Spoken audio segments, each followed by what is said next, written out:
ওরা নোংরা ড্রেস পরে স্বামীকে আড়াল করে রেখে পর পুরুষের গালে চুমু দেয়। তাদের কোনো মান সম্মান নেই রে ভাই, তাদের কোনো মান সম্মান নেই। যাচ্ছি, তবে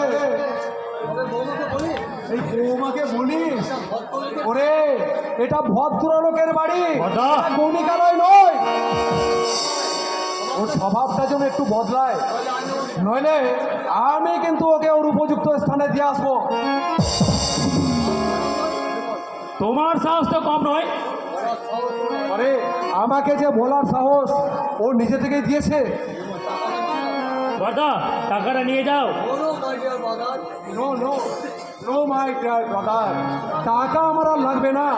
তুই বড় ওই টাকা দিয়ে বৌমাকে একটা আয়না কিনে দিস, তাহলে ও বুঝতে পারবে যে ওর মুখটা বাঁদরের মতো না মানুষের মতো। অসহ্য অসহ্য, এরা এরা এরা কেউ আমাকে বাঁচতে দেবে না। আমি চললাম প্রিয়া, আমি চললাম। তুমি একটু সাবধানে থেকো প্রিয়া, তুমি একটু সাবধানে থেকো। ড্যাডির কথা, বিমলকে বিয়ে করে খুব একটা ভুল করিনি আমি। বিলেত ফেরত ডাক্তার, কিন্তু কিন্তু মলয়কে যে আমি ভুলতে পারছি না। মলয় কি আজকে সত্যি আমার ভালোবাসে, নাকি নাকি সত্যি আমার ভুলে গেছে? মলয়